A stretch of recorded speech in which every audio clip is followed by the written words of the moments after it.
welcome to Interpreting India. I'm your host, Suyesh Rai. This is the 75th episode of Interpreting India. Thanks to our wonderful guest, and thanks also to you, our dear listeners. Interpreting India has grown steadily since it started in August 2019. The podcast has about 400,000 unique listeners and consistently ranks number one in the government category in India. And now here we are with the 75th episode. So we thought that we'll do this episode somewhat differently. As you know, Interpreting India is truly a team effort of Carnegie India. Scholars at Carnegie India take turns hosting the episodes. Usually, each episode has a scholar in conversation with a guest. For this episode, we are turning the hosts into guests. I'm joined today by 7 of my colleagues at Carnegie India who have previously hosted this podcast. So in this episode, instead of going deep into one topic, we will talk about many things across the 3 domains in which Carnegie India works. These are security studies, technology policy, and political economy. You will, I hope, get a flavor of the insights of the scholars at Carnegie India, drawn from the years of work that they put in their respective domains. And hopefully it will all add up. So let me quickly introduce you to the guests for today's podcast, my colleagues at Carnegie India. From our security studies team, I'm joined by Rahul Bhatia, Rudra Chaudhary, Shibani Mehta, and Deep Pal. Rudra is also the director of Carnegie India. From the Technology and Society team, Konark Bhandari and Priyadarshini D are here. And Anuj Burman joins from the Political Economy team. Conspicuous by his absence is Srinath Raghavan, who started this podcast. He was the first to host this podcast. And although he's not here today, it is primarily because of his initiative and the continued efforts of our wonderful comms team that this podcast has continued has grown from strength to strength. So let's get started. Hello all. Welcome to Interpreting India. Hi. Hello. So maybe we could start on the ground with land and then eventually we will move to space and other domains. So I want to come to you, Anirudh. I know that your primary area of interest is in land markets, and over the last 8-9 years, you've done a lot of work, especially since you joined Carnegie, but even before that, you worked on land markets. And land, as we know, is a key factor of production, especially in some domains like manufacturing. And if India has to succeed in growing its economy rapidly, we need to have well-functioning land markets for various reasons, for urbanization to work, for manufacturing to work. So let me pose a broad question to you, and please reflect on it, take your time. And do you think that regulatory architecture for the land markets is actually up for the task to support India's journey towards becoming a prosperous economy? And if not, what are the key binding constraints that exist in this regulatory landscape? Thanks, Suyesh. And it's great to be here with my fellow colleagues to record this episode of Interpreting India. To your question, I think we should go back maybe a few decades to just take stock of where we've reached in the last 40 to 50 years, if not more. And one of the consistent trends that's happened along with higher economic growth in India has been the process of growing urbanization. And that's been a consistent pattern over the last 3 to 4 decades. And it's sped up over a period of time, especially since the 1990s when economic growth really started picking up. Now, what this has done is, on the one hand, it has put increasing pressure on major cities, on metropolitan cities, and state capitals of various states in India. There's been an influx of migration, but also growing pressures on land to facilitate different kinds of economic activity, to facilitate the transition into manufacturing, to facilitate increasing industrialization, and also to facilitate the increasing shift to services-related economic activity. On the other hand, what has happened and is also now increasingly happening in rural areas is that there's been a shift to non-farm activities and to non-agricultural activities. So this is also leading to a shift in how land is used in rural areas. What this means is that agricultural land is getting increasingly repurposed for different kinds of uses. And this also means that a lot of laws and regulations that were there for the protection of farmers and for agricultural lands need reconsideration. So we are going through these 2 processes. One is an increasing burden or pressure on urban areas, on major cities especially. And the other is the rapid shift in land use in agricultural areas. in rural areas. Now, where do the role of regulations come here? Traditionally, we've had regulations that try to enforce a particular vision of urban development on the one hand, and in rural areas, a particular idea of how farmers should be protected and how agricultural land should be treated. Now, this is all getting increasingly contested and challenged as economic growth keeps occurring. So what we need is to have land regulations that are more permissive, that are more flexible and adaptable. On the ground, however, most of our regulations tend to lock in a particular kind of vision of planning and urban development. In practice, what this means is that we have very low levels of FSI requirements, which do not permit high rises from coming up. We promote a de-densification of urban areas so that cities spread out over large areas, and then those become very hard to govern and plan for. And in rural areas, we have problems where it is not very easy for land transfers to take place between farmers and non-farmers, between farmers from one state to another, and so on. And these actually increase the transaction cost in all these markets. And on the one hand, where we have these restrictions, it's not that land markets are not functioning. So in spite of a lot of these regulations, we do have growth taking place. We do have new forms of economic activity taking place. But what it means is that it largely relies on discretion and permissiveness. So it is basically a question of who can get away with trying to bypass or flout regulations and to what extent. What that means, again, is that the transaction costs are very high. So going forward, if we need to use land efficiently, we actually need to figure out how to rationalize some of these regulations so these transaction costs can be minimized. So I'll stop here. So I want to pick on one thread of what you just mentioned towards the end of your answer, is this question of informal adaptation to the formal constraints. So you have laws and regulations which you think are constraining the growth of urban areas, constraining the actual demand for use of land for different purposes in urban and rural areas. And you are saying that basically growth is driven by informality, if I'm hearing you right, that people are actually able to transact these markets, but it's just that they're relying on forbearance by the state or capacity of the state, lack of capacity of the state to actually enforce the laws that exist. And if these laws were actually enforced, then many of these transactions would not happen. And I can relate to it because I live in Delhi, and in Delhi you see these planned areas and then there's village areas where pretty much it's a free market, quote unquote. But there are also problems that go with it. Like, for example, because you don't have even the most basic safety related regulations being enforced there, over-densification in some areas, infrastructure is very poor, even though the market is working to some extent. So how do we go from this equilibrium of where basically the laws have their own life, but the real actual economic activities have very little to do with it, it seems, and people are basically adapting and counting on forbearance by the state, to a situation where you have some kind of a adherence to the laws, but much more of a rationalization of the laws. What are the three main things that can be done to shift this equilibrium towards a more kind of a realistic formalization, let me put it that way, that actually takes into account on the constraints of capacity, actual demands of the economy, but also keeps in mind the necessity of infrastructure, safety regulations, and those kind of things? So let me amend my previous response in trying to answer this question.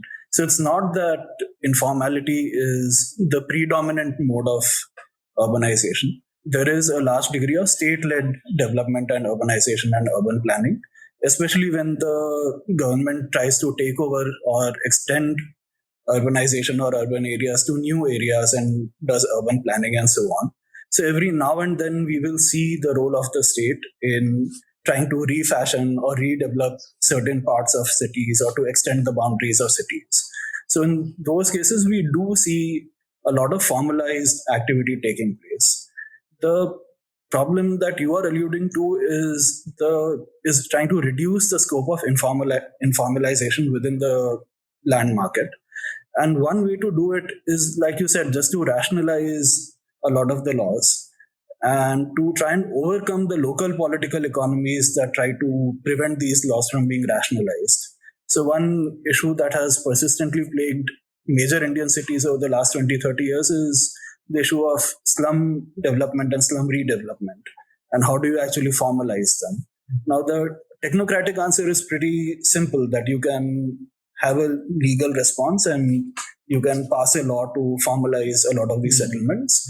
And some state governments have taken initiatives in this regard. Orissa is going through a massive slum titling project. Bombay has had a 20, 30-year-old effort to redevelop slum areas with mixed success. So the technocratic answers are there. It's a question of how to overcome the local political economy that tries to prevent it from happening, or that is basically trying to benefit from this state of affairs. And that's where local politicians, state-level politicians have a role to play. And then it boils down to what mechanisms of governance you actually try to create so that you can actually have the best chance to formalize or to rationalize some of this activity. Just one more follow-up on this. Are there positive, deviations that we see? Are there states that are doing it better? Are there cities that have managed better on these counts? Yeah, there are definite examples of cities and states that are doing better. Many of the rapidly urbanizing states are actually doing a fair job of trying to urbanize much better. And one noteworthy point is that actually the slum rehabilitation issue has decreased in importance over the last 20, 30 years. And that's something that's a very positive indicator of how governments have tried to resolve this issue. Not to say that the problem has gone away, but to that extent, there has been a degree of success in how governments have tried to address this issue. The other example is, of course, cities that are coming up in new areas where a lot of urban development authorities have a chance to implement new ideas on urban development. So if you look at cities like Gurgaon, where new ideas of urban development, more private sector-led development is taking place, those are some examples where we can actually see that new ideas are being experimented, and hopefully those will translate into successes and will also be replicated across other Indian cities. So, as we started by saying that land is a key factor market, and often we say that India has punched below its weight when it comes to manufacturing. And many, people disagree on why that has happened, but quite a few of them agree also that failure of factor markets are very important, and that land, labor, especially to some extent capital markets as well. There were issues with, starting and closing enterprises so different factors of markets were not working very well. And for various reasons, India has punched below its weight when it comes to manufacturing. Now, Kunark, I turn to you. You work on semiconductor supply chains. And given the background of India's, I would say relative failure on manufacturing for many, many decades, this semiconductor mission has been designed to attract funding basically on creating some capacity for semiconductors in India and basically creating space for India in the semiconductor supply chain. So what do you think of this ambition, this India's desire to become an important part in the semiconductor supply chain, given the background conditions here? What are the bets that India should be making? How it should start, where it could go, what are the points of entry for India, given the fact that India is not exactly a big manufacturing hub as of now? So yeah, thank you for that question. I'll start off by first of all touching upon the reasons why India has thought about having its own semiconductor policy. The first is the geopolitical reason. In the pandemic, we have seen that there was a shortage in many industries, but this was not unlike any other sectors as well. There were various sectors at the time who basically saw a shortage in the products. The semiconductor industry actually overproduced at that time as well. So there was actually more production in that year compared to the years before. But just that the demand at that time exceeded the overall supply. And that was the case because of the pandemic leading people to work from home. There was a demand and a surge in demand for computing devices. And essentially a lot of the industries like automotive industries, which had seen a fall in demand, the supply chains were basically repurposed towards personal computing devices.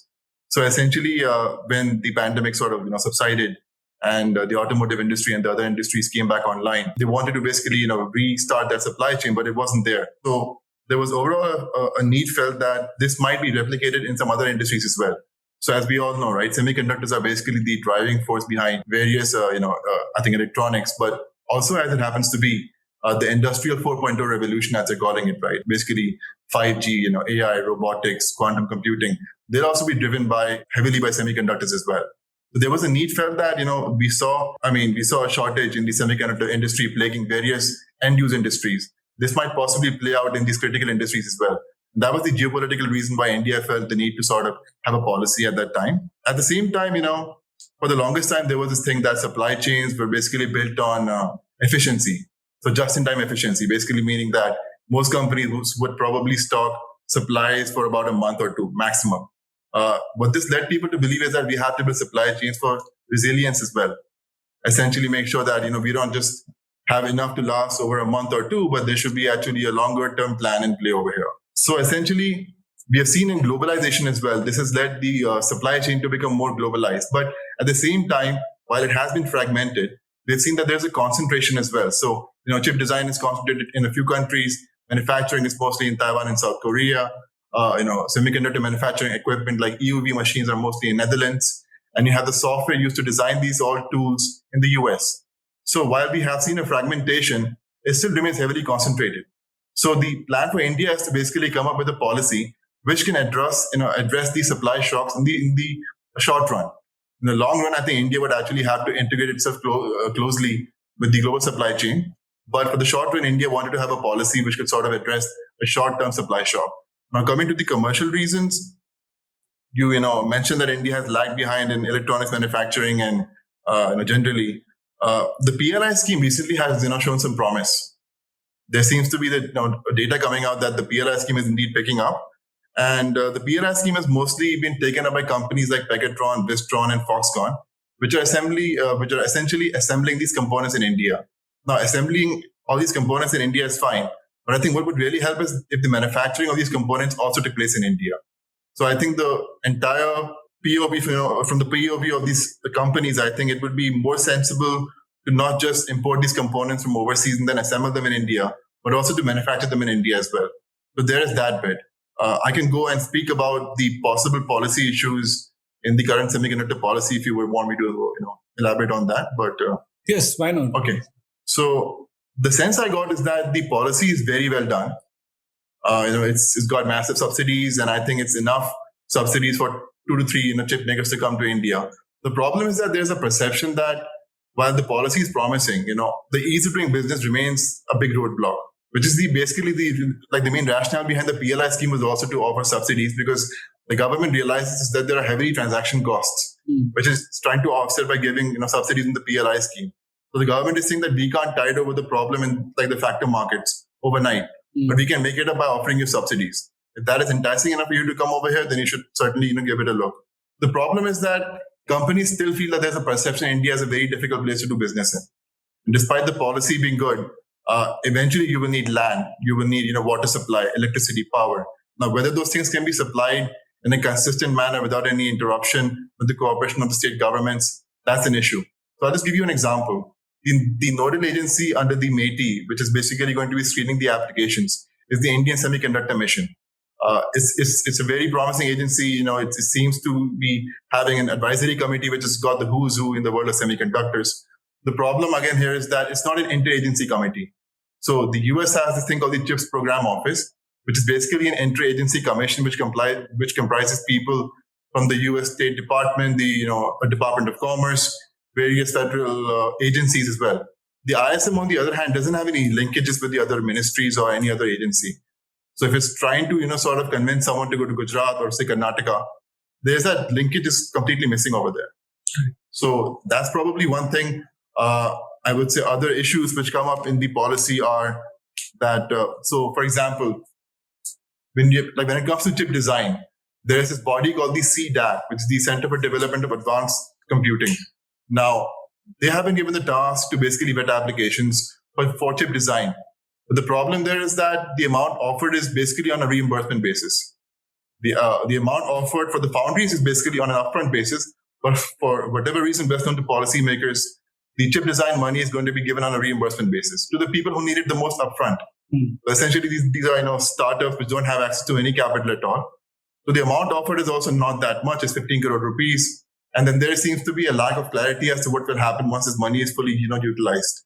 Like, will the VC firms come into play over here? Will they pick up the slack? Will they sort of continue funding it? That clarity is not there. Secondly, I've seen that globally, a lot of these incubators, like say CDAC. So Taiwan has this body called the ITRI, which was very instrumental in sort of incubating TSMC. Now, what they did was they actually took an equity stake also in these companies. So they do fund them, but they also take an equity stake, and then they spin them off. And that money, which they basically then recover, is used to fund future startups as well. So that seems to be something again which is missing in the in this chip design policy, and CDAC doesn't seem to have any sort of way to give an equity financing, even loan guarantees. So in the US, there's this belief that loan guarantees have a sort of like a multiplier effect in the sense that if you sort of act as a guarantor for the loan, then it encourages more funding to come down the line. Even this instrument is particular, is actually missing in the policy as well. So no, this is very helpful. But my question to you is a follow-up question on this: is that there are semiconductors and then there are semiconductors, right? There's a large number of possibilities in terms of the how advanced the technology is and which generation the technology is in. And then there are the electronic products that are related to semiconductors technologically. So if you can make them, then it becomes easier for you to make semiconductors as well. But if I look at the overall electronics manufacturing in the world, India is a big player. In fact, we punch below our weight in manufacturing exports, but even do much worse on the electronics exports. So if you were to pick as a policy person, if you were to advise the government about where we would start, right? Well, if you want to encourage some aspect of electronics manufacturing in India and then maybe eventually get to more advanced kind of semiconductor manufacturing, what could be some of the low-hanging fruits, where you can start and build some capabilities and go further? Should we just go for the moonshot in first go? So Yash, I would say that there are already some industries which I would have personally, I've spoken to some stakeholders, and they've identified a few industries in this regard. And I think number one on the list is the electric vehicles. India has done well. I think recently there was reports about Tata Motors pushing out its 50,000 electric vehicle as well. And the policy is currently undergoing a recalibration. They're trying to incentivize battery makers to also manufacture in India. But I think these batteries also sort of use a lot of semiconductors as well. And there is this belief that rather than, as you said, aiming for the moonshot, there's a possibility that we can address electric vehicles because they're likely to see a massive uptick in demand in the next 5 to 6 years. So that's one industry. Other industries identified are point of sale terminals. Basically, these are industries which have seen a robust demand in India already. So I think we can probably think about that as being one of the other industries which can see semiconductor demand. Right. Then I think drones are also sort of being spoken about as a possible end-use industry as well. So, for now, I think these three industries can be the subject of, because India has, a healthy demand either forecasted in these industries or already we have seen demand in these industries basically pick up. So, yeah. So from one product market to another one, this is about defense manufacturing. I turn to you, Rahul, now. So, in the last few years, self-reliance in defense manufacturing has become a crucial part of India's Atmanirbhar or self-reliance kind of push that government is making. Prime Minister himself has been talking about it. And government has actually been taking policy decisions. They have created lists of products that will only be domestically procured and so on. And with the Ukraine war, there is now, further, I think, in impetus on India to diversify its kind of sources of procurement for defense weapons, and also perhaps do more domestically, not just rely on other countries. So my question to you is a broad one. If you can just take some time to explain to us where we are in terms of domestic capabilities of making defense equipment, and what needs to happen to achieve greater self-reliance in this domain. A big picture view, and then perhaps we can follow up. Thank you, Suresh, for the question. So I think, first of all, the idea of self-reliance in defense manufacturing is not a new one. We've been trying to do this for many years. In fact, in the late 70s and early 80s, we sort of launched a lot of projects to develop weapon systems. So the light combat aircraft, which became the Tejas, comes out of that. The Pinaka rocket launcher system also comes out of that, as well as the Arjun main battle tank. So some of these projects have been realized, but of course, we continue to rely on importing weapons to sort of equip our armed forces. In terms of current defense manufacturing in India. Most of it is sort of focused on licensed manufacturing foreign equipment, as well as some indigenous equipment. But so we're at that point right now. And in terms of trying to get to a point where there is more self-reliance, it'll sort of have to come in phases.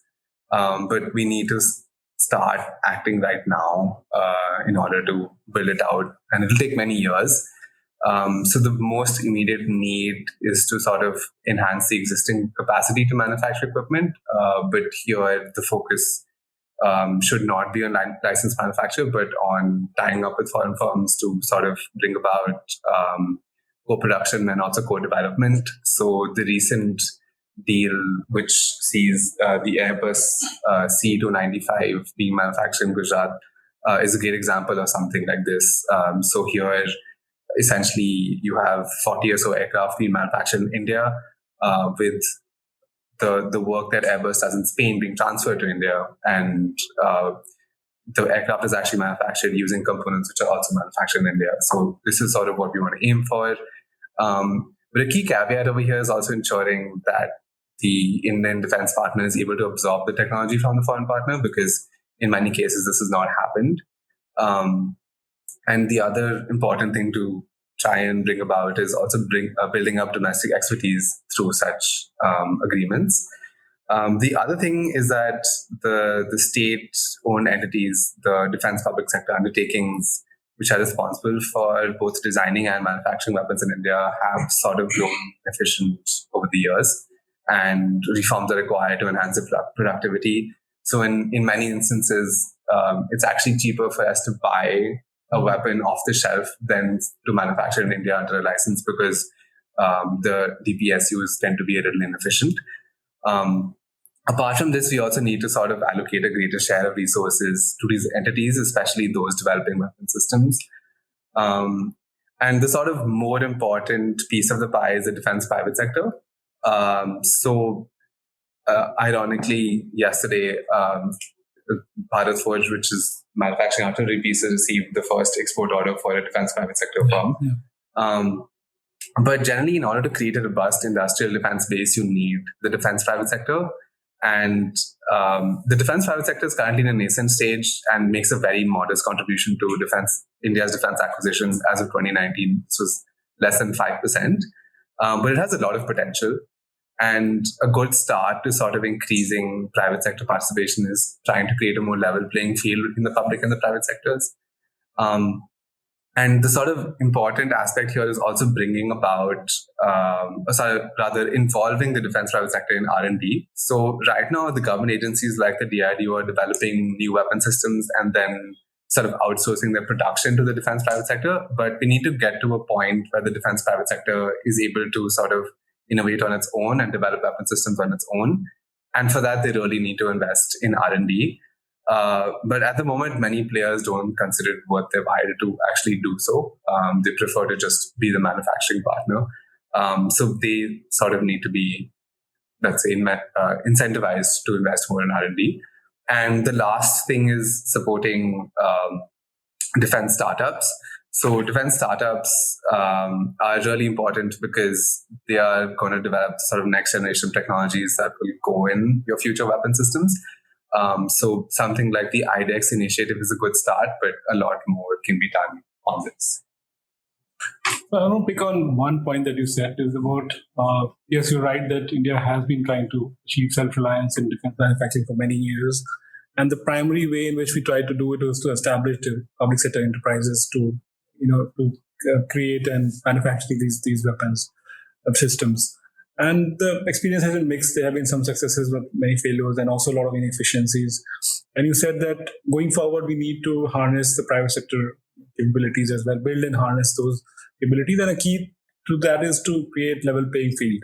But we know from experiences from other sectors that when you have large public sector enterprises, then they create their own political economy pressures. They have power to be able to sway policy, to get preferences in many ways. So, I'm not expecting you to give a full answer, but what would be some of the key elements of creating a level playing field? So I think one important thing is that a lot of projects are reserved for, let's say, if a weapon system is being developed, then it's reserved for the DRDO, or its manufacture is reserved for a DPSU. So that is something that can be changed. The other aspect is that foreign firms are incentivized right now more to tie up with defense public sector undertakings as opposed to private players. So that is again something that can be changed from a policy lens. Yes. But in terms of generally involving the private sector more, the reason why a lot of private players are not interested in taking the plunge and actually developing weapon systems is because they feel that there is no assurance of orders. So if they invest a large amount of money developing a weapon system, they feel that the Indian armed forces will still pick whatever the DRDO has made. So I don't know what the solution to that is, but that's something to definitely think about. I guess some of these problems will only be solved by experience. That once they start experiencing a level playing field in practice, they'll start trusting perhaps the landscape better. Now I come back to Konark again. Sorry for picking on you multiple times, but so because the theme is similar, because we're talking about defense, where we have had for long public sector dominated kind of approach to doing things. Another area in which we've had a similar approach is space. And we've had quite a bit of success in that area, if I can say so. I don't know whether you agree. So ISRO has in many ways defeated the odds to place India as one of the basically 6 space-capable nations. So what do you make of the next stage of India's commercial space ambitions? And what would be the role that public sector enterprises like ISRO can play in that? And what is the role for the private sector? So that's a great point that ISRO has made India one of the 6 spacefaring nations. But add to that there's only one nation, despite this, which has the capability to be a fully fledged commercial, a nation which has basically incubated commercial enterprises, and that's the US. So the reason why that has happened, I think there are various reasons, but if I can boil it down to a few reasons, is basically that for the longest time, you had this belief, even in NASA, that they should be the ones undertaking the nuts and bolts to everything. This view has now undergone a change in the last few decades in the US, but they've opened up the vendor market to other people as well, like SpaceX, Lockheed Martin, Boeing. But even there was for the longest time this perception that there was a monopoly of sorts. There's this joint venture called the ULA, the United Launch Alliance, which is a joint venture between Boeing and Lockheed Martin. So for the longest time, they were the only ones who were sort of bidding and winning the contract for supplying components to NASA for rockets. SpaceX essentially challenged it. They basically sued NASA like in a federal court. They were advised not to do so. They were told that you should not sue the biggest customer you have. But they actually went ahead and did it, and then they actually won a favorable verdict. So I think the opening of the procurement reforms, or sort of allowing other players to come in and sort of bid at lower prices, also helped. Second thing I would say is that NASA has this thing called the OTA, which is called the Other Transactions Authority. So essentially, it allows them to enter into federal contracts without much scrutiny by the GAO, which is the Government Accountability Office in the USA, and the equivalent of India's CAG, I would say. So they don't have that much of leeway in the GAO to scrutinize these contracts if a few certain agencies in the US, including NASA, enter into it. So India would probably have to come up with like a similar mechanism where it allows ISRO to choose the vendors of its choice. Number 2, I think in India, procurement has been a problem because so far ISRO does not really outsource all the heavy manufacturing to anybody else. I know lately there's been news about the PSLV being outsourced to HAL, Larsen and Toubro, but even it remains to be seen how that will actually play out, because we haven't seen the end product over there. Currently, the vendors who do supply to ISRO are not allowed to sell their IP in the open market, which is a major disincentive for people to come and supply to ISRO in the first place, because ISRO is supposedly owning the IP as well. That's a problem. Number 2, I would say why US has done well in this regard is technological innovation as well. So SpaceX basically came up with this concept of a reusable rocket, and that has brought down costs, from what I've read, by a factor of 4. That's been a major reason why. So an example, if I can give you, is that imagine if a flight takes off from LA to New York, and you basically discard the entire flight by the time you land in New York, and then build a new plane to go back to LA. That was the basic model earlier. With the reusable rocket launches now, basically you can have this thing where you can use the same rocket 5, 6, 7, 8 times, and that brings down the costs by a lot. So India would have to see some startup or maybe some company come up with a similar innovation for that to happen. Number 3, I would say, is So, if you can sort of make it a part of everyday citizens' life, if you can make space activities, so what I mean by that is if you can make applications like, say, precision farming or, agriculture or, like navigation, if you can make these things a part of the average citizen's life, basically how they go about using these space applications on a daily basis, that'll probably propel the end use of space even more. So I think, for example, satellite connectivity in India, right? That's something which is a bit of an issue because currently the perception seems to be that if you want to use the services, you essentially have to pay for it. And the companies which provide the spectrum have to basically bid for an auction. Mm-hmm. So there is the new telecommunications bill, which provides that the government can give it administratively as well, which is exactly what these space companies have been asking for. But for now, I think, the perception also is that given the 2012 Supreme Court order, which said that the idea should be to maximize scarce natural resource like a spectrum, there's still no clarity as to how to go about it. Like, do we auction it? Do we give it administratively? What is the way forward? I believe if it's not auctioned, it'll probably make it easier for people to actually access it in India. I mean, generally, downstream. And that'll probably drive the end use of satellite services even more. So that's, I would say, for now, I think are the few, ways India can probably catch up with the US in this regard. So after that 2012 judgment, there was a review petition also filed in which the Supreme Court actually revised its view and said that revenue maximization need not be the only objective. So, obviously public interest can be served in other ways, but it has to be taken into account. Yeah. So the government does have the freedom, at least as far as the Supreme Court stand is concerned, to choose how to allocate the spectrum. But it has been very conservative on this front because of fear of being accused of rent-seeking and fears that have dominated our political economy for a decade now. So on this issue of getting commercialization of space going, so how do you see the pathway of the existing capabilities that we already have? And in many ways, ISRO has done quite well, I would say, among the public sector initiatives that India took since its independence. And it's not necessary that a public sector enterprise cannot commercialize, cannot do better on this front.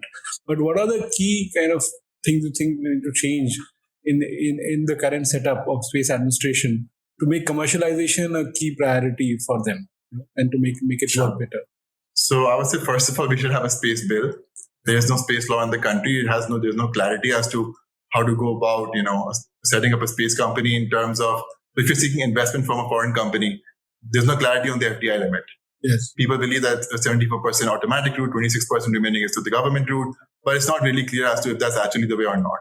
So a space activities bill would really help in this regard. I know there's been talk about a space policy, being in the offing for the longest time, but it's not really, come out yet. So I think that would help. It would probably provide, clarity to people both in India and outside India as to how they can go about investing in India. That would be the first thing. Second thing I already mentioned is the procurement reforms. You'll have to sort of give a chance to startups as well, even those who have no track record, right? Because you're essentially building tech here, which has not been done before. You're basically trying to provide novel technology. So when you have the tender, you can't really be, closing out companies which have no track record because they're precisely the ones who you want to invite. You want to basically invite companies which have a new product, which have a new novel technology.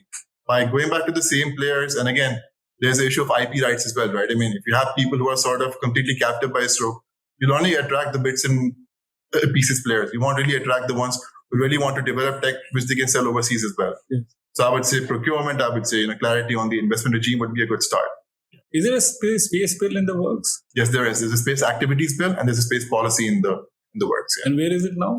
Well, as per press reports, it's been close to being released for a long time now, but nobody really has clarity on this so far. So yeah, but it should be sometime soon, hopefully.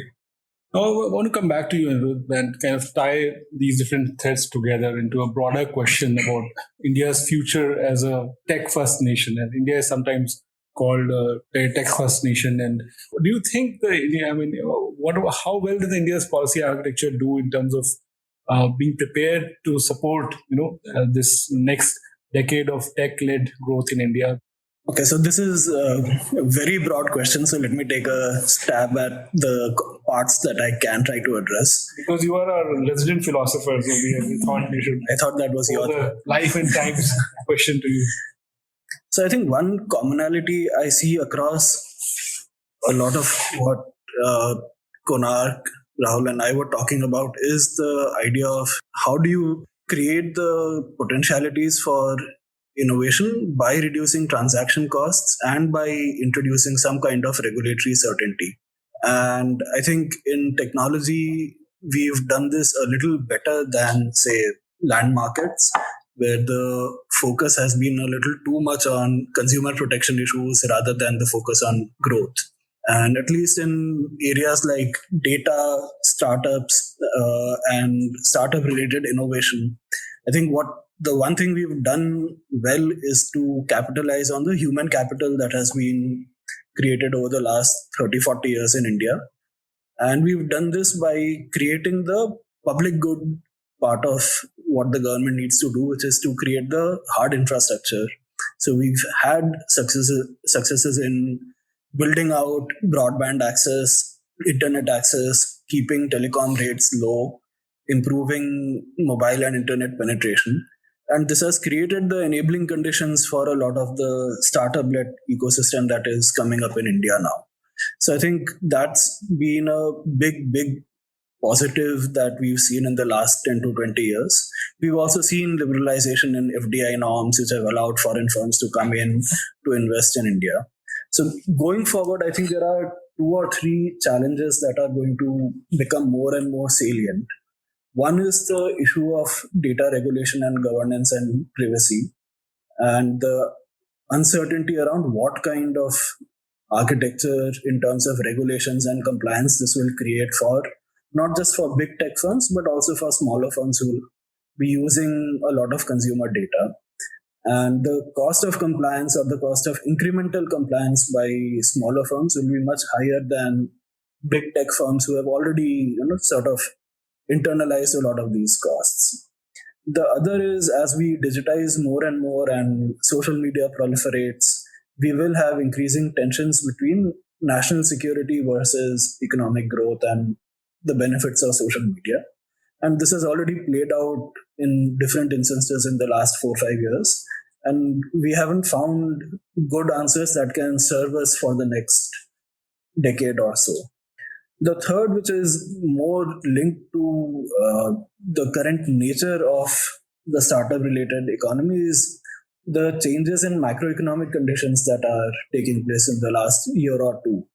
And what went on in the last decade or so was that the US Fed and central banks in Europe and other parts of the world kept interest rates low, which led to a lot of liquidity that then got transferred into a lot of tech firms.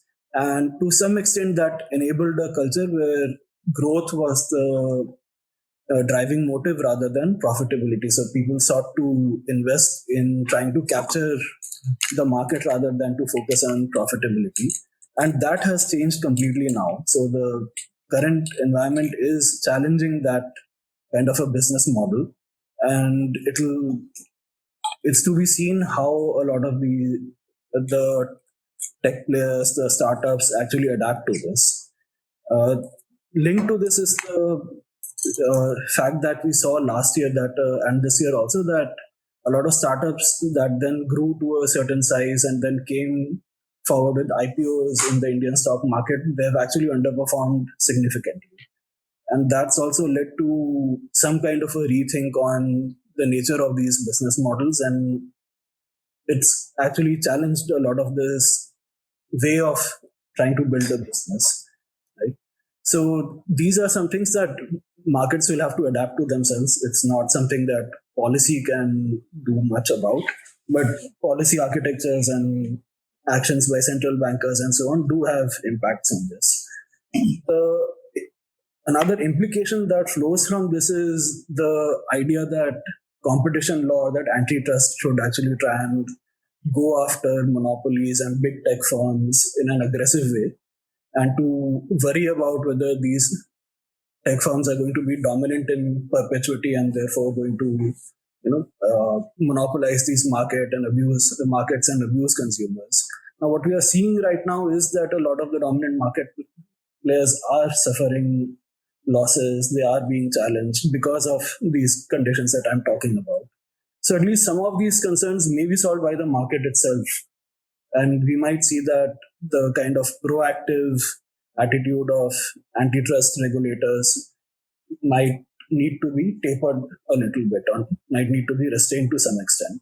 So there's a lot going on because the current situation is one of flux, but we need some kind of a data regulation and governance architecture to complement the hard infrastructure that we've built, mainly to build some kind of market certainty. But also we need to let these market forces play out to see what will be the next kind of development in this area. So if you start a company today, there's a fairly high probability that you will fail in the next few years. And that's the way the startups work. The enterprise, what we see is survivors, and there are maybe 10, 20 failures for everyone that survives and flourishes. And when it comes to the regulation of enterprise, starting and closing enterprise, a major reform we did, and which you also had a role to play, was the bankruptcy code. And it will be key, I understand it, in the success of our startup economy, to get the bankruptcy piece right. That if you build an enterprise, it fails, you'll be able to easily close it and kind of move away into other things. That's the broad question, but also specifically, what's going on in the individual bankruptcy part of it, because that may be relevant especially for small startups, where a person is just starting and putting their own money into it. Yeah, that's a good question, and it's a linkage I hadn't drawn when I was talking about it and thinking about it. And I think a lot of the early optimism about the insolvency and bankruptcy code has come down a lot, mainly because we haven't seen the kinds of recoveries that we were expecting once this law would be enacted. And the reasons for these could be varied. A lot of people point to capacity constraints in the National Company Law Tribunal, where there's a shortage of judges, there are a lot of cases pending, and the delays in the judicial process. The other is also related to the uncertainty around the law itself, because a lot of the provisions of the law have been reinterpreted or interpreted in some cases in a way that the law did not actually contemplate. So one example of this is the provision which said that as soon as you can provide a proof of default to the court, to the tribunal has no option but to accept your petition. But the Supreme Court has now said that the tribunal can actually go into the merits, even at the stage of admission, which makes it harder to file an insolvency claim. And it is not in the spirit in which the law was actually written. So there are a lot of uncertainties that have come about. Some of them were, I think, bound to happen. For example, there was the issue of where homeowners would fall in the entire insolvency process under the IBC. Once a real estate company goes bankrupt or goes under an insolvency petition. And some of these issues could only have been resolved over a period of time. But a lot of the other issues that are related to uncertainty, reinterpreting very core parts of the law, those need to be resolved. The other part is, of course, that the main professionals who are supposed to run the IBC process, the insolvency professionals, that professional development is also taking time. Your other question was about the individual insolvency portion. And yes, that's actually very critical to, say, startups or small enterprises who are trying to take risks.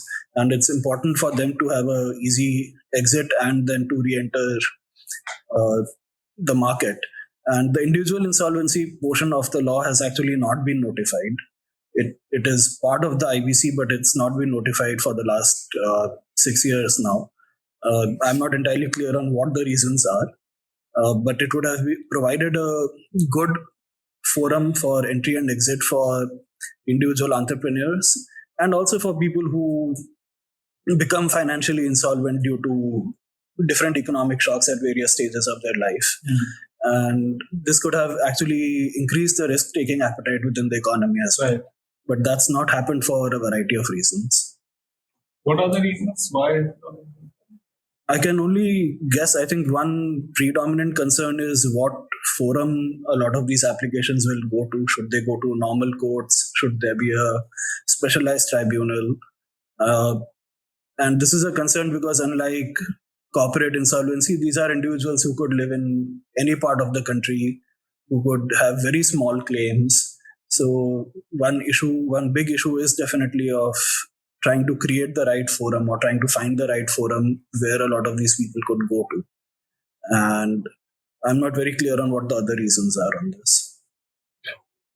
So now I want to segue into a different topic altogether, which is when the security studies team has been working a lot on China, India's relationship with China.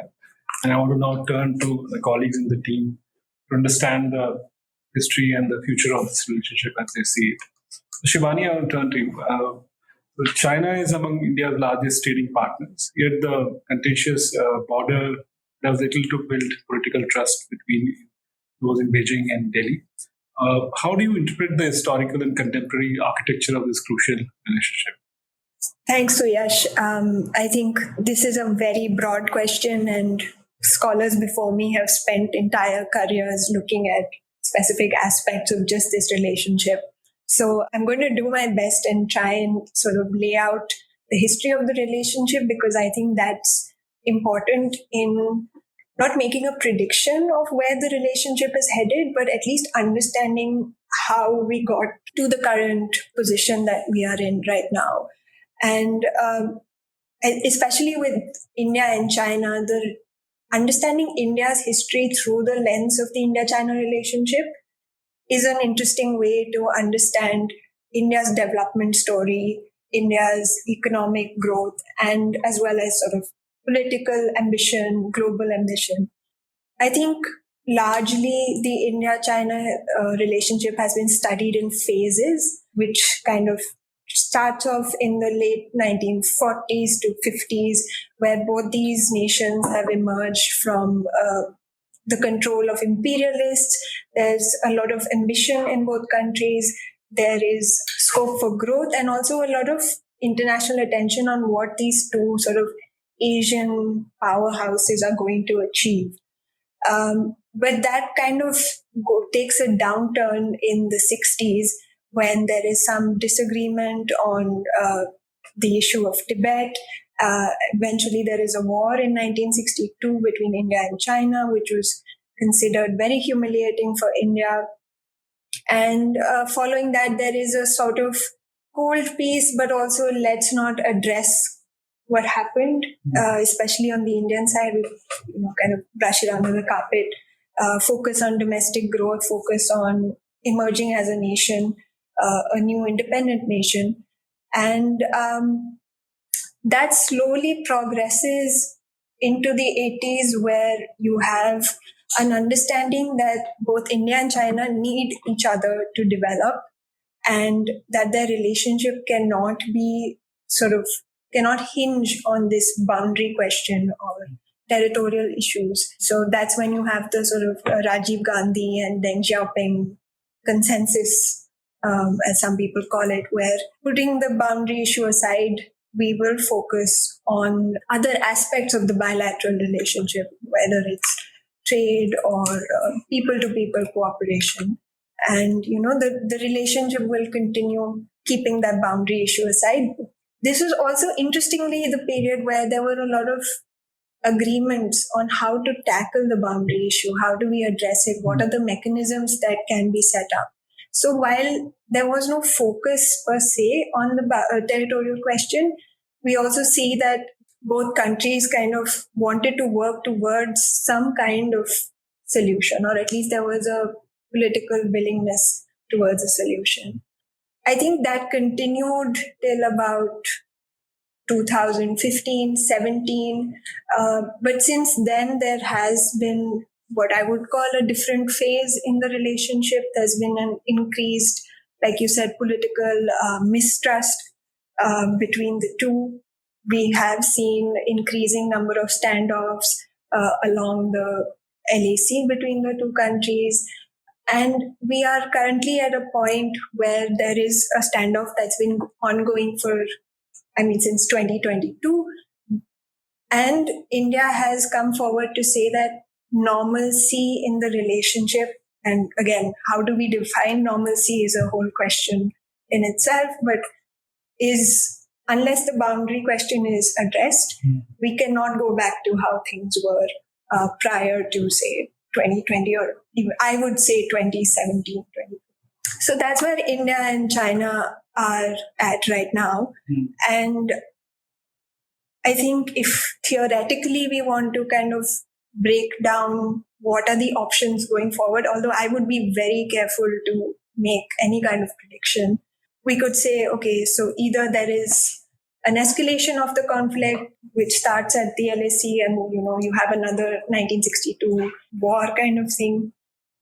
The other end of that spectrum is there's peaceful, there's partnership. India and China kind of agree on multiple issues, whether globally or between the two, and which again I think is unlikely given the current scenario. Which leaves us with two options that are kind of in the middle. One is coexistence, and the other is coexistence with some kind of sort of rivalry and cooperation, like a flavor of that. So, I mean, I wear my political economy hat, which I always wear. There was a time when we were basically equals in terms of the material base, of our economies and our hard power. But even though India has done reasonably well in the last 3 decades, China has done much better, and the delta between the two countries is much larger now. So how does that change the structure of incentives compared to India? Understanding China's motivation is a very fascinating area of study, especially because that the entire Chinese system is so opaque. It's very difficult to understand. You don't know what goes behind decision making. You don't know what were the other options considered while making a certain decision. And that's true for India as well when it comes especially with regard to its relationship with China. We don't have a lot of information in terms of what were the other options considered, why was a particular why was the decision to ban Chinese apps in 2020 taken? There is no, you have press reports saying what happened and who did what, but what were the calculations taken by the political sort of machinery to arrive at that conclusion that is the best way to address this issue?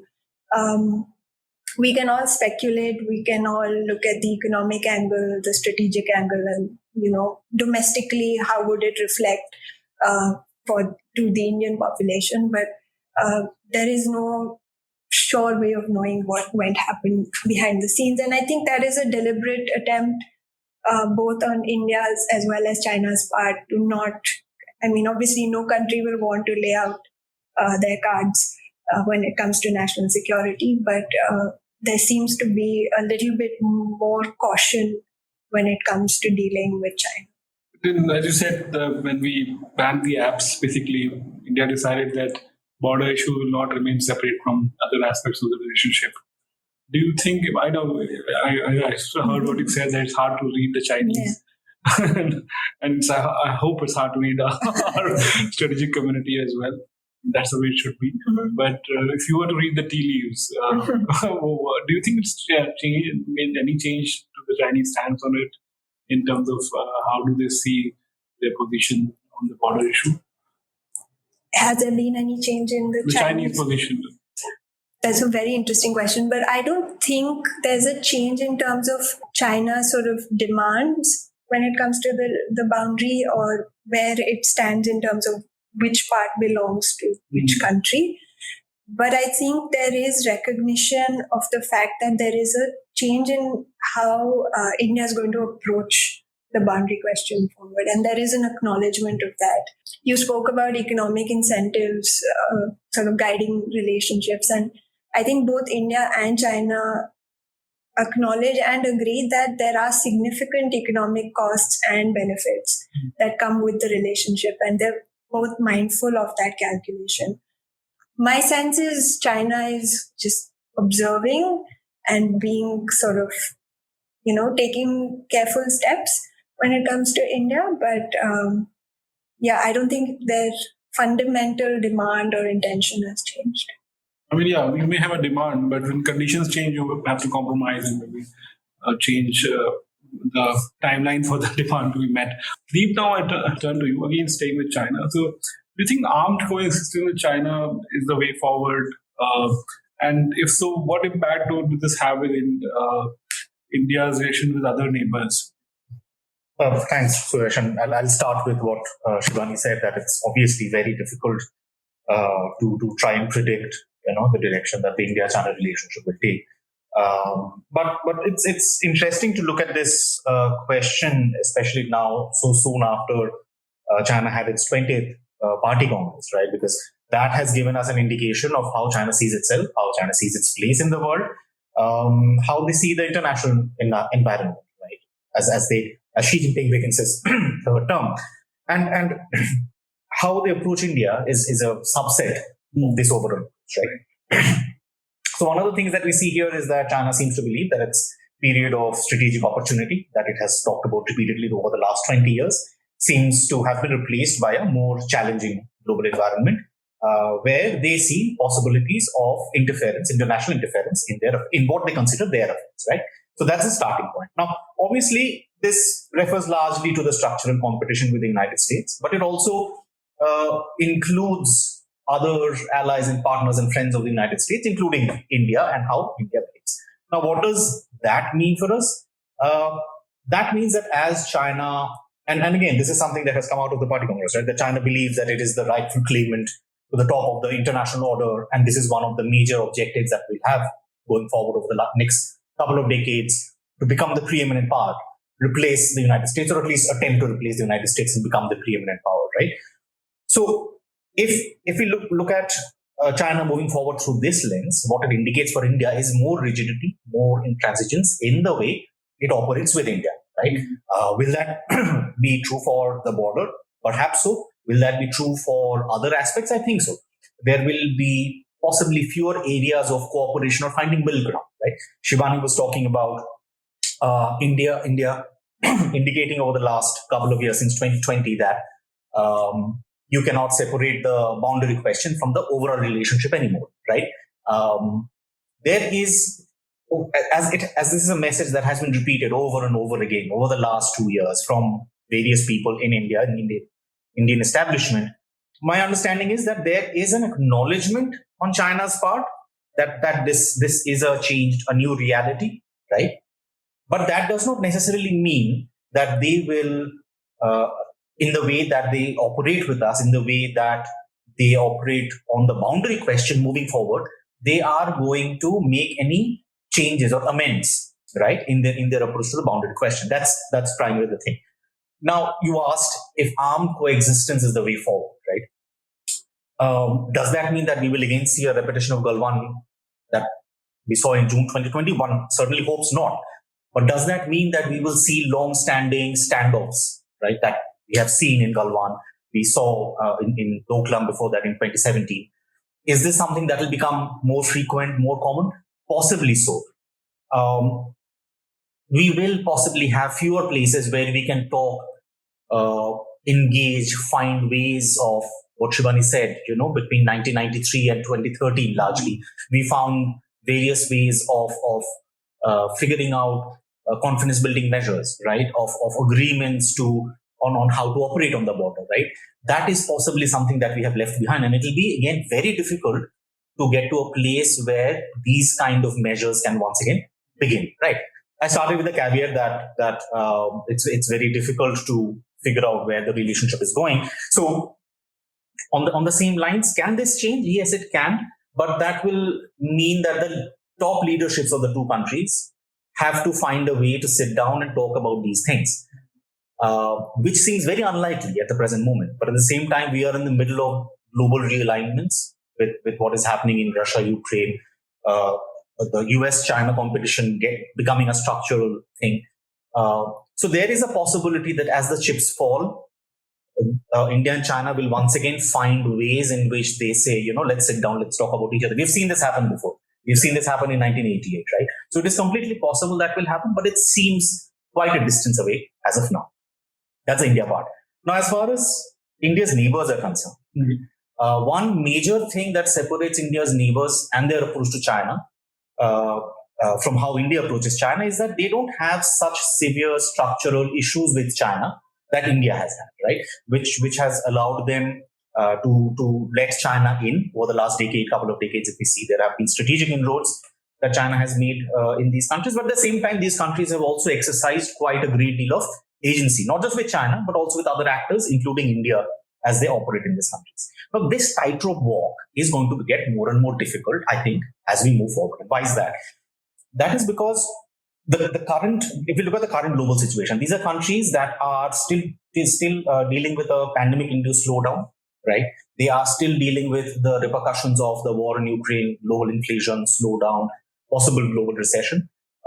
And interestingly, all of these countries are going to face elections between this year and 2024, which means these all become very strong domestic issues. Now, as these global divisions get deeper, the competition among the various actors, as it intensifies, these countries are also already finding that there is a limit to how much China will do for them. We saw that in Sri Lanka. We are seeing it as these countries try to get their loans restructured over BRI and various other initiatives, they are finding reluctance on China's part in doing that, which basically means that even as newer initiatives come their way, whether that comes in the form of Belt and Road Initiative again, or the Global Security Initiative, or Global Development Initiative that China has launched earlier this year, these will be lucrative, but they will also come with possibly harsher or more expectations from China's part. As global divisions deepen, China will expect these countries to side with them in global forums, in United Nations, for example, or other places. So the tightrope walk, that is going to get more and more difficult for these countries, and they will have to spend that much more capital into convincing global players that they are not taking sides, they are doing what they think is best for themselves. And for countries, for actors with lower state capacity, that is always a very difficult task. I'm going to stop there. So one naive question to you is, what does India want from China? So, if I were to just look at those meetings that Prime Minister Modi was having with President Jinping, there was a certain air of informality. I'm sure there was a structured agenda and all, but there was some hope that this, informal arrangement of meeting regularly and talking about issues will create opportunities to find common ground, and also have clearly stated positions where they have differences. And last few years, as we know, there's been a breakdown in that dialogue process, and there's been an armed conflict lives have been lost. So that's one thing. The other, we have also now conflated, as earlier, the boundary issue with the broader relationship. On the other aspect of China is trying to become the preeminent power in the world, and there's been a big pushback from the Western bloc, but mainly, of course, led by the US. And the recent sanctions have been strong and expected to impact Chinese economy and their technology capabilities in a big way. So a lot has changed in the last few years. And so given all of this, what should India expect when we talk to China on the issue of, say, border and the broader economic relationship? It's still one of the top trading partners for India. What would be the key elements of what we want from China? Are you talking about an ideal situation, or are you talking about normative? It's a normative question. It's a normative question. Okay. Ideally, I think so. If we separate the various parts of the relationship, right, there can be a relationship that is led by cooperation. There is a relationship that can be led by conflict. There's a relationship that can be led by just coexistence, or there can be a relationship that's led by competition, right? If these are the four ways in which we separate this. But let me just clarify, like Shivani did an answer. Basically, I agree with it. Reject two extremes of possibilities, that everything will be happy and everything will be cooperative, and also that the possibility of perhaps full-fledged war and all we can. But in between, there are many possibilities. What would be, normatively, but also given the situation, what is feasible for us to try and get from China? Okay, great. Yeah, that's what I was trying to understand. If you're talking, I'm not talking about a Pollyanna kind of right. So I think the best case scenario that India might want from China is a situation where the border does not become hot. No one is looking at the boundary question and saying that this is a problem that will be solved anytime soon, right? But it is something, India would certainly hope that it is something that becomes manageable. We do not see a Galwan June 2020 kind of situation, but we also don't see the kind of standoff that we have seen since 2020 along the LSE. That is as far as the boundary goes. What else would India want? India would definitely want a situation where the terms of trade, right, they are not as lopsided. So greater market access into China for sure. I think these are two major bilateral prongs on which India would want to rest. Multilaterally, India would want China to not act as a roadblock in India's ambitions, whether it comes to occupying a bigger role in the global stage, or when it comes to issues related to terrorism, where India is trying to sanction certain terrorists, China not coming in the way. So these are, I think, some of the major asks that India could put forward, and also good indicators to look for if we are trying to understand the direction of the relationship. In all three, we are not doing well right now. Right now, we are not doing well.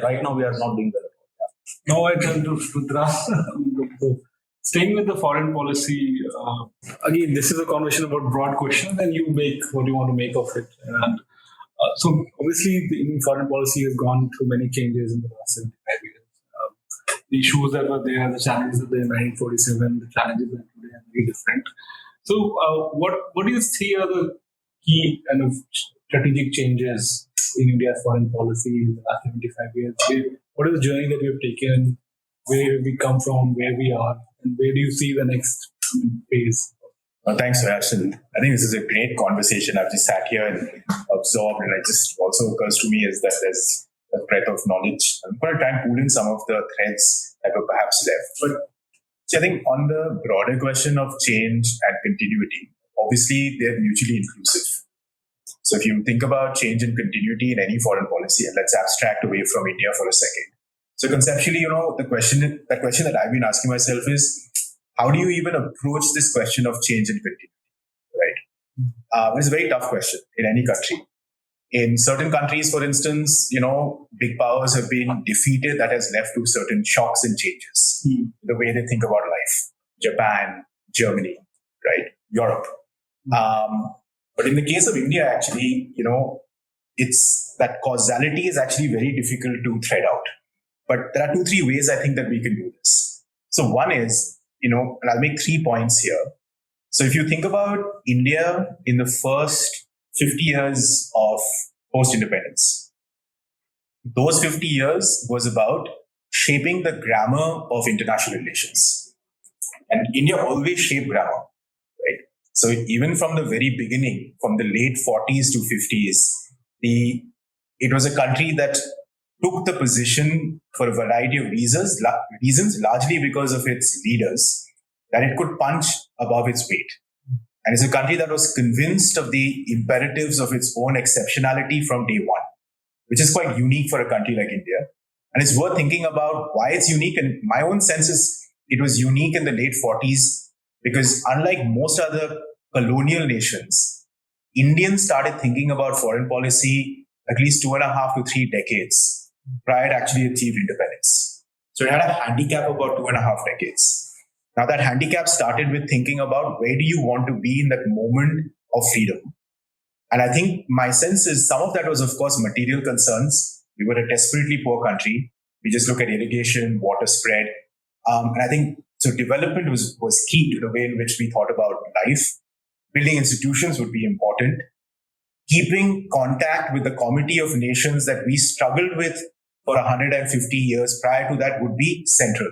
And that tension is actually quite important. I remember a note by Rabindranath Tagore to Nehru where he says is that, listen, the one thing that you have to do is stay away from hungry nationalism.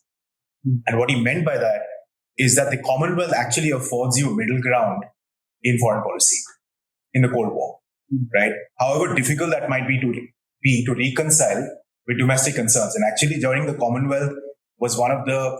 When was this letter? It was maybe in the 30s. It was before Nehru actually went to China. He was in Manchuria when Second World War broke out. So it was prior to that. And Tagore had a range of kind of notes to Nehru to say, how do you think about China, for instance? So I think, if I think about, so there's one stream that kind of led India to start thinking about, okay, how do we position ourselves? But equally, conversations with people like Albert Einstein, with George Bernard Shaw. So there's a whole range of cast of actors, that kind of led to what was finally called non-alignment. But if I think about this question of change and continuity, what is it? So there's a lot of continuity in Indian foreign policy. It's a question of the differences in magnitude. We had a development problem in the 50s, we still have a development problem today. Absolutely. We have an economic problem in the 50s, we have an economic problem today. We started thinking about trade more seriously by the 1960s, and especially in the first modern ways of globalization following the oil shock of 1973. We're still thinking about trade. Today, trade is about half of our maybe GDP, or half of $3 trillion. Trade to roughly GDP ratio. trade to GDP ratio. But within these continuities, for instance, we've also seen what you may call magnificent changes, right? So the early 70s, some of that started because of the economic crisis. By the late 90s, the change took place primarily because of geopolitics, right? And I think, Shibani and Deep has talked about China. One of the most momentous decisions, I think, of the government in the late 80s was to pre-read the end of the Cold War, and was that significant visit to Beijing by Rajiv Gandhi. That visit took place not necessarily because of bilateral ties. It took place primarily because of Mikhail Gorbachev's visit to China, and that too during the Tiananmen crisis, which made clear to Indians that the Sino-Russian relationship that had split in 1964 was not just in repair, but was being cemented after a hiatus of about 3 decades. And that completely changed the way in which we thought about our partners, our defense dependencies with Russia, our border with China. And from 88 roughly till about 2017, you have one familiar line that determines the equation with China, which is localize the border and build and deepen the broader relationship, right? But I think 88 was a period. But for me, the key period of change was the 90s in many ways. That economic liberalization under a minority government, it should be said, right? It was a minority government that took one of the bravest political moves in the history of the country. It is the wind in that sail that saw us through till the 21st century. So the US-India nuclear deal in many ways, which was momentous for symbolic reasons, but also to unlock our relationship with 45 countries who were part of the IEA. Many of them global north countries, many of them high capital countries, many of them trading nations. So it is that boost of the US-India nuclear deal that gave us these opportunities with these kind of 40 countries that we trade with today. I think we're in a curious place today. I think there is a marked shift to the way in which we are reading and writing foreign policy today, especially since, say, 2014, right, to the past. I'm still not sure what that is. It is difficult to put a pin on it because it takes time to make that assessment. Still going on. Still going on. But what I will say is, the one difference is rather than shaping grammar, we're today writing grammar. That realization has been internalized. Is that today India is not punching beyond its weight. It is now in a different weight category, right? And it is not to say that the material base and the weight category that we are fighting in terms of international politics is synchronized. It's not. But actually what we're beginning to see is that foreign policy is creating new grammar to push the nation forward in particular ways with a clear sense of interest. Now, interests are socially constructed.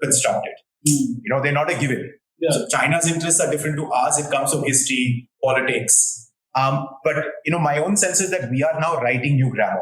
And I'll just, square up with a couple of threads over here. So what does this push and pull tension between writing grammar and broadening the base of your kind of material needs mean, right? In real terms. So if you take something like, say, semiconductors that Kunal was talking on, today is very clear that foreign policy is not an international relations problem.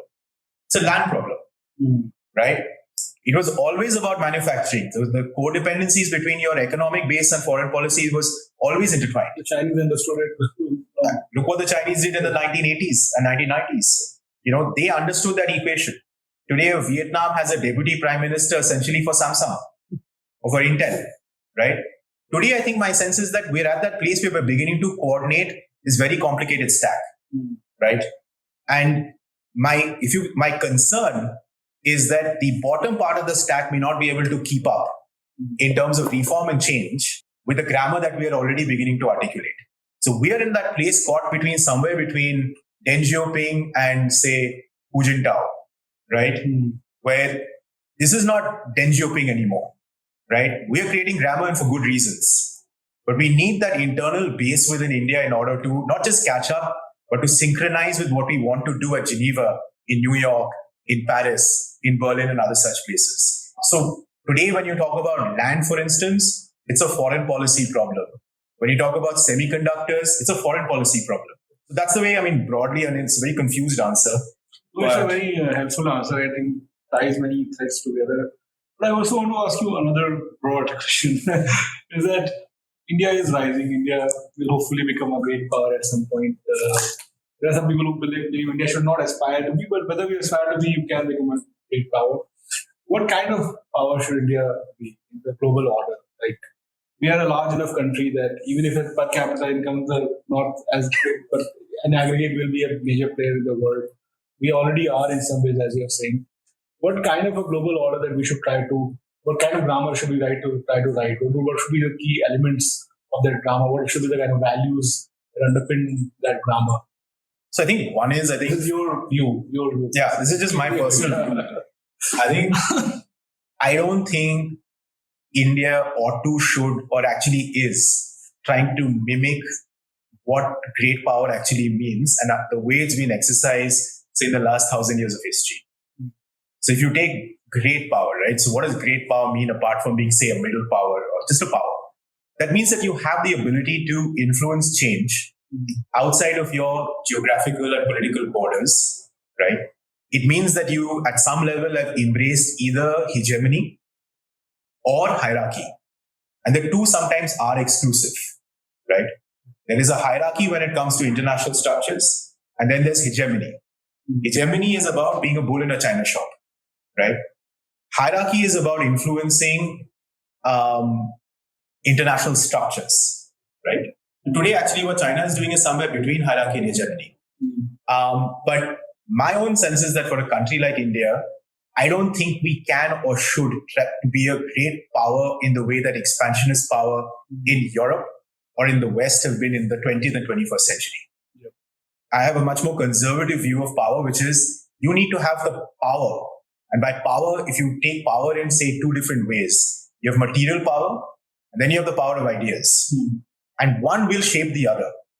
Your growth in the economy shapes the way in which you think about your role in space negotiations. The equity that you have in Geneva, or the equity that you have on the Biological Weapons Convention, or in getting a Lockheed Martin, or getting a Boeing, or getting foreign manufacturers to come to India, right?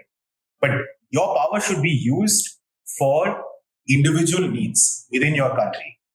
That is still our clear challenge, is growing that economic base and using international relations to grow that base, and not using the base to grow your international profile today, right? And a lot of that will come in areas of investments, FDIs, all the kinds of things that we've discussed over here. Lastly, I will make the point is, this is a matter of heated debate today, it seems. The view seems to be is that as India grows, it will automatically be an expansionist power. I don't see any evidence of that. We're a highly conservative power, right? Till today, for instance, apart from 3 case studies in the last 4 decades, we have not used the instrument of military force outside of our political boundaries. Yeah. And that too, they were done in the late 80s for very specific regional reasons, right? And I think that is actually a very healthy attitude to what power actually means. And it also goes back to the fact that, for us in India, whether it's the 1950s or whether it's today, your primary challenge is still continental.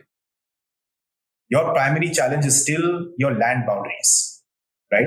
Which in some ways will also shape the way in which you think about the world out there. Yeah, and the primary challenge is the welfare of your own people first, which is probably undermined by some of the expansionists. But where I will say is that where we need to do work in India is figure out what exactly are those principles and values that we want to articulate through this new grammar that we're writing. Right now, we're painting a broad brush, but at some level, that canvas has to be painted. People have to be able to see what that canvas is. If you're painting an apple, people should be able to see that it's an apple. Right now, at some level, we may be painting oranges, other people are seeing pineapples. Yeah, and that's applicable in all the domains in which you're working, whether it's our role in semiconductors, whether it's about data, and our role as an data economy and we provide services to the world and they provide here. What are the values that we bring, and then what is the trust that basically is underpinned by those values? And those are the terms on which we will participate in the global order. And on this, I want to now turn to Priya. I haven't turned to you till now. Is that you're working on a very interesting area on future of technology, basically, and specifically in area of digital currencies and where we are headed in terms of whether private or central bank-backed digital currencies. And this is an area in which India has, in recent times, made quite a few moves. The RBI has also come out with a clear intention to implement this. There's been effort at the wholesale front to do this, but also perhaps in the retail market, the digital currency rupee will become available. So, why is it that India is trying to do this? Why is it India is trying to do a digital currency in the first place? How do you think it's going to help a jurisdiction like India in terms of its domestic requirement, but also in the global setting? How will it help in the international payments and those kind of problems? And another long-term question: that do you think in the future all rupees will be digital, or will we still have some physical cash to carry around? Thanks, Yash. Broad questions. I'll try my best to answer. I think to the first question, in relation to the first question that you asked, why is India sort of embarking on this journey, right? I think the first thing for us to remember is that we're still at the beginning of this digital currency journey.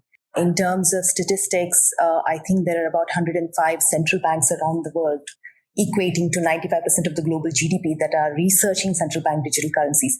But if you actually look at who's actually rolled a CBDC out, that is just about 10 countries. That's Bahamas, that's the Eastern Caribbean Currency Union, which is 7 countries, Nigeria last year, and Jamaica this year. And of course, what is also talked about a lot here is the Chinese pilot, China's pilot on digital yuan. But these are really the live rollouts that we're really talking about. So we're still at the beginning of this journey, right? And when it comes to motivations, there's a lot of literature that has come out in the past 2-3 years, especially from central banks, from a variety of stakeholders who are looking to understand what are the motivations, what are the opportunities, challenges, design choices, technological choices, so on and so forth. So there's a lot of literature in this area. But in terms of trying to look at what might be some of the motivations, these are also many. They're dependent on the jurisdiction, the country that we're talking about, and perhaps even the local circumstances. So just to, at a conceptual level, to give you an example, from a central bank perspective, one of the reasons that has been talked about is if you have central banks issue a digital currency directly to retail consumers, perhaps it could make the transmission of monetary policy to households and firms easy. But it's not really a panacea, but it also comes with challenges. So for instance, what happens to the intermediaries that we've been relying on so far, like banks, right? If central banks were to take this particular policy goal onto their own, then there may be issues of disintermediation. Where will the banks go? Where will the other intermediaries go? What will happen to them? Another issue could be what will happen to central bank's own balance sheet? What will happen to its capabilities? Is it really, let's take the example of India, 1.3, 1.4 billion people. Does the RBI really have the capability to service 1.4 billion people if it were to directly issue a digital rupee, right? So that's one motivation with attendant challenges from a central bank perspective, right? In terms of retaining monetary sovereignty or monetary policy transmission. From a sovereign nation perspective, generally, you could say there are opportunities to sort of make cross-border payments more efficient, because today cross-border payments have a lot of high transaction costs, whether it's in terms of speed, in terms of cost. So could this be an opportunity where CBDCs could play a role? And in fact, there are a few projects afoot when it comes to cross-border use cases of CBDCs. And one of them is this MCBDC Bridge project, which is between the PBOC in China, the Hong Kong Monetary Authority, Bank of Thailand, the Bank for International Settlements Innovation Hub as well. And just, I think, maybe 2 or 3 weeks ago, they completed the phase 3 of their project. And they've actually concluded 22 million worth of transactions, real world transactions, Forex transactions, One of the earlier phases of the same project found that you could cut the transaction cost when it comes to speed as well as the cost itself into half. Right, so there are real opportunities here for CBDCs to play a role at the cross-border level, which obviously, from a sovereign nation perspective is useful too. But the point that I go back to is that this depends on the jurisdiction. This depends on the country. One of the surveys that was undertaken by the Bank of International Settlements on what the motivations are has found that these motivations could broadly differ between emerging markets and advanced nations. So, for example, advanced nations are probably looking at it from a future readiness perspective or from a payments efficiency perspective. But when it comes to emerging markets, perhaps they're looking at it from a financial inclusion perspective, or maybe as a replacement for cash, right? So those could differ. But even there, if I take the example of China or Sweden, they're looking at digital currency because cash use is dwindling. One is an emerging nation, one is an advanced nation. So essentially, to sort of put this whole thing together, when it comes to motivations of why countries are looking at CBDCs, one is that we're still at the beginning of the journey, right? We still yet to find specific use cases where central bank digital currencies might have a clear advantageous role to play, in addition to the other payments infrastructure that we might have. The other is that there is no one size fits all. And this was actually reiterated in the recent concept note that RBI released as well, that there is no one size fits all, or one motivation that fits all. And so far as India is concerned, I think I'll go back to what the finance minister, mentioned when she announced the rollout of the digital rupee at the budget earlier this year. One of the key things that she mentioned was, reducing the cost of cash management. Right. The other is sort of giving a boost to digital economy. This is also reiterated by the recent concept note that RBI released, in addition to several other motivations, including, again, cross-border payment efficiency, again, financial inclusion, moving to a less cash economy, maybe not a cashless economy, but a less cash economy. And again, the cost of distributing cash was, I think, about 5,000 crores in the previous financial year. So I think what is being envisaged, that there is a clear advantage here if we move to a digital way of, or a digital fiat currency. So that's on the first question. I'll stop there in case you want to sort of...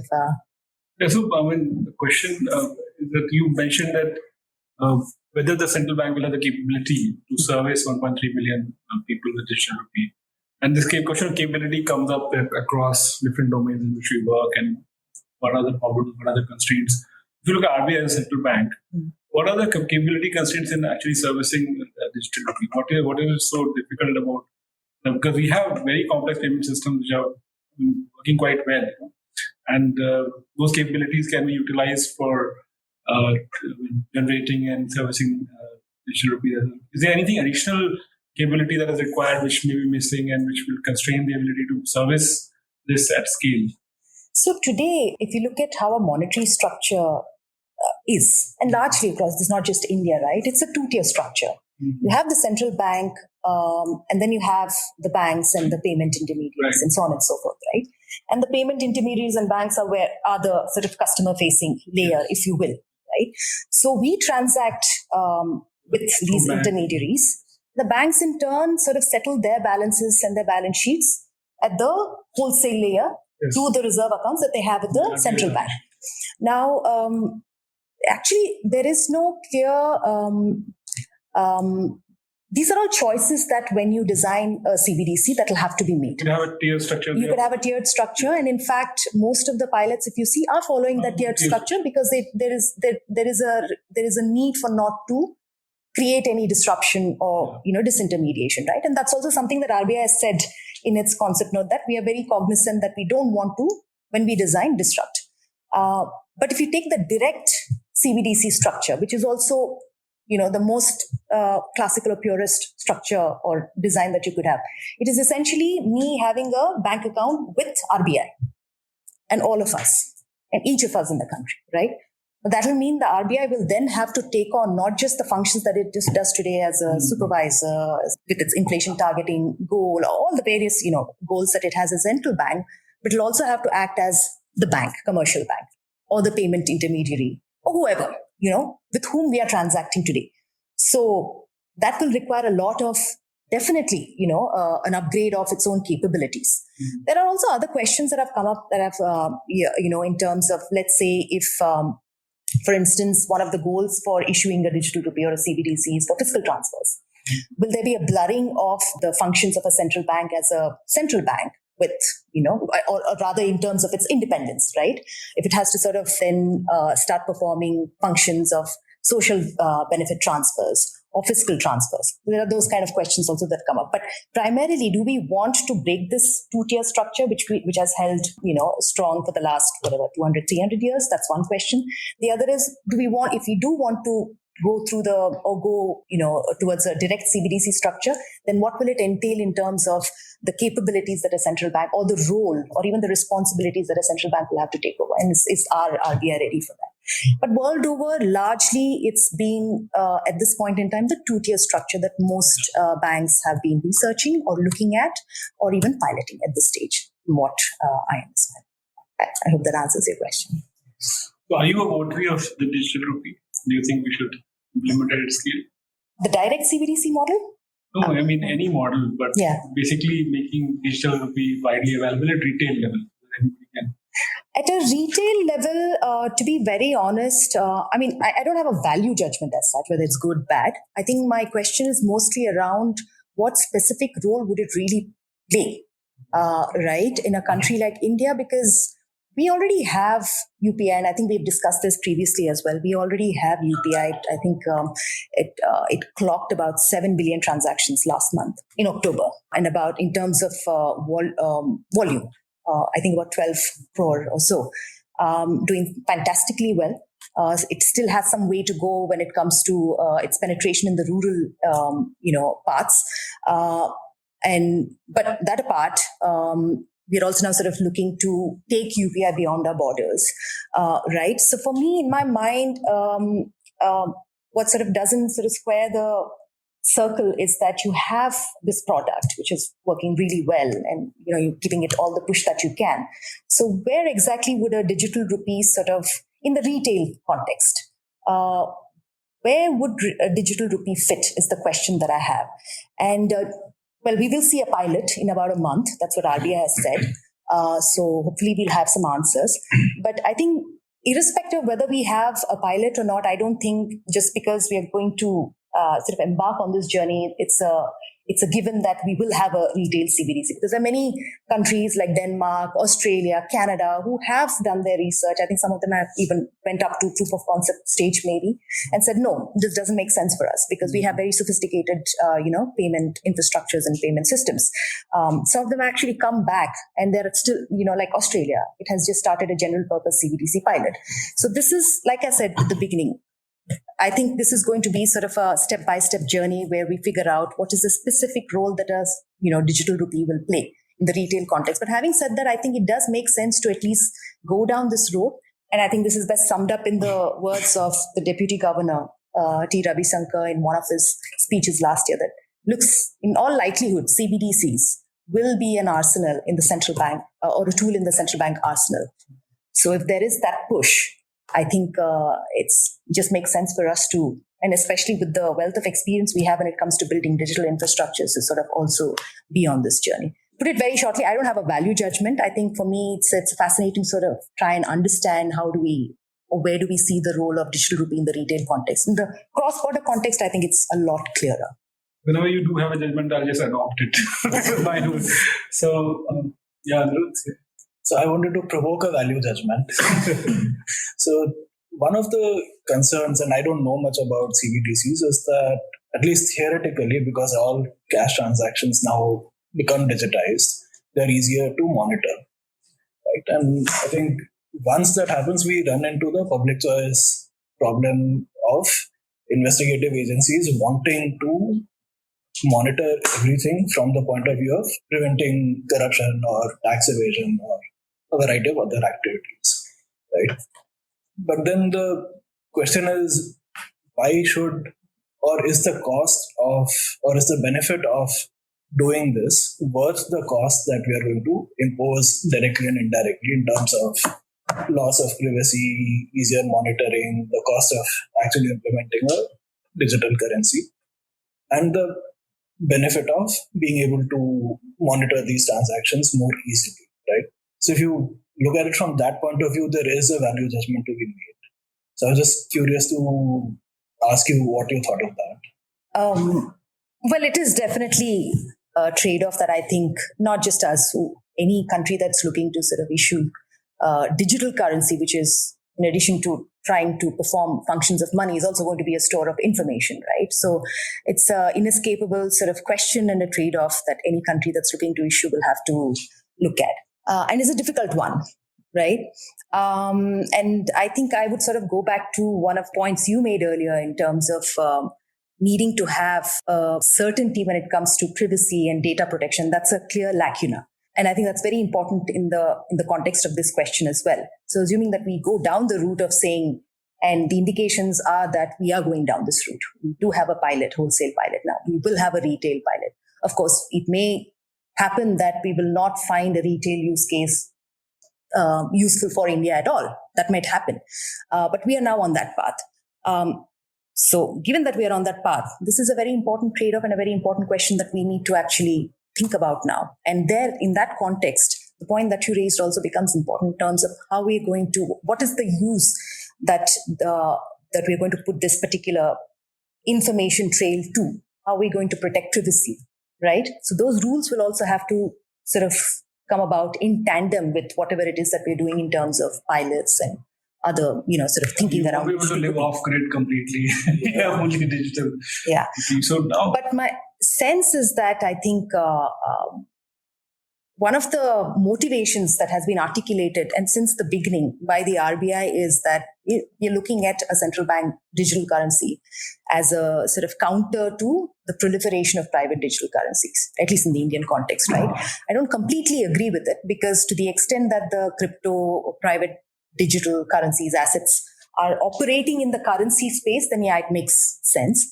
But they're also doing a whole bunch of other things in the non-currency landscape, right? So you still need to sort of tackle with the issues that come from their sort of role there.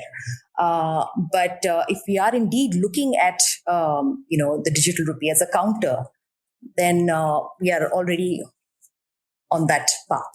And this is an inescapable sort of, point that we'll have to encounter. Thanks. So, if I could turn to you, Rudra, finally, and basically, you have seen that meme, how it started, how it's going. So, I mean, you took over Carnegie India, 4 years ago, and basically, since then, there's been a lot of changes in this organization, and most of us joined after that. And so, if you could just, you heard this conversation that we've been having, and what we're doing anyway, but this was one kind of condensed opportunity to talk to each other about what we do. I actually learned a lot more than I knew about some of the colleagues, what they're doing. So, where do you see, the role of Carnegie India, in the think tank since India, but also India's role, in India's journey towards becoming a prosperous, secure country? What is the role that think tanks play at this moment? And what are the specific ways in which Carnegie India is contributing or should contribute going forward? Some reflections on that. We may just edit it out. I'm going to give it to you. No, thanks, Suyash. So, structurally, obviously, Carnegie India has grown quite a bit in the last 4 years. We grew from about 4 or 5 of us in 2018 to a team of almost 30 now. But more importantly than that capacity number is the intellectual growth of the organization. So I think, today we have these 3 broad programs. There's plenty of intellectual curiosity and work within those programs and lines. So the first question, I think, my own sense, and largely I'd like to think that at Carnegie India, everyone can have a view on the future of the organization. Yeah. We hope so. But my own view would be to spend the next couple of years to actually intellectually consolidate where we are, rather than looking at kind of sort of cerebral growth right now. That would be my view within the broader structure of where we are. So we may want that may still mean hire more people, but I think the intellectual lines of inquiry still need to be consolidated. Second is, I think every think tank has a different way of functioning. That's one thing I've figured out. And they have different motivations. So for me, I don't represent a house view here, right? I mean, you will have a different view of what you think Carnegie India should be doing. Konark will have a different view. But my view is, I think there are three things that we are doing and that we should continue to do. One is to constantly shake the needle, shake the policy needle, right? Sometimes, and 90% of the time, you'll be unsuccessful. That's the hit rate. But it's that 10% that you are successful that matters. And I think when you're shaking the needle, the process matters as much as the end state. So there will be something that happens in that process when you're trying to shake or inject new ideas into a particular set of policy imperatives that you will not have any visibility on. But I think so, as long as we are true to that process and don't constantly worry about the outcome, my own sense is that, we'll be able to make and even define a change down the line. The second is, I guess, at some point is, if you think about forums such as this, is to share ideas. And that is something that perhaps, we need to do even more of, is to have these open-ended conversations.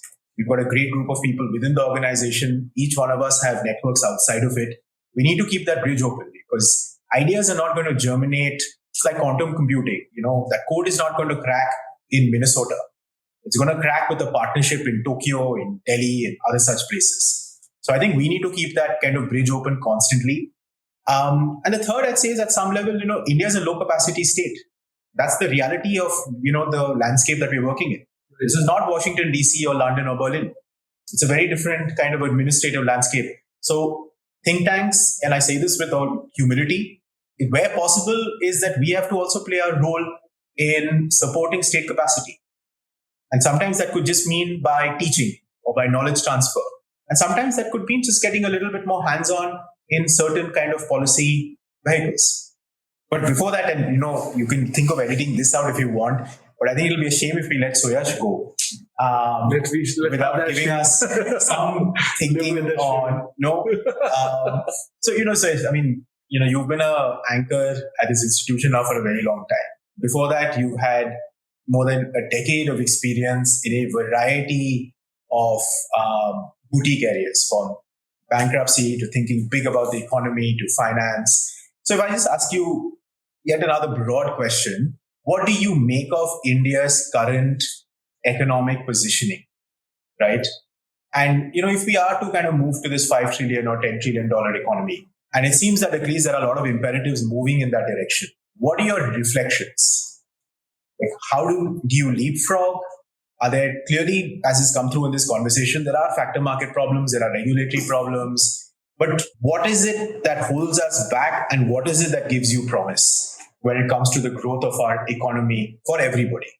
Yeah, so, I mean, in the spirit of asking broad questions, I'm glad you've also stayed with that spirit. So, if I look back at India's economic journey since independence, we started off reasonably well in the 50s, although the strategy that we took to, build our economy and to grow our capabilities in the economy was very much state-led in many ways. It paid off some dividends for some time, but 60s and 70s were very bad for us. I've written about it. Our relative position in the world actually declined significantly in the 60s and 70s, and we were anyway not starting off on a very good footing.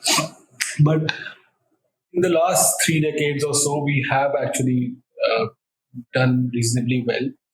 We have built capabilities in a variety of areas. In fact, we are punching below our weight in manufacturing, but we are punching well above our weight in services. There are very interesting narrow areas in which we've built capabilities, which nobody could have predicted earlier that we would build capabilities and basically service the world, not just India. For example, in IT services.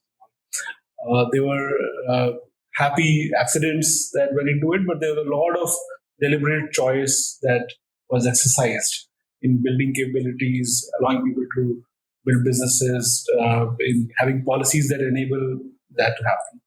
But even now, we are a lower middle income country.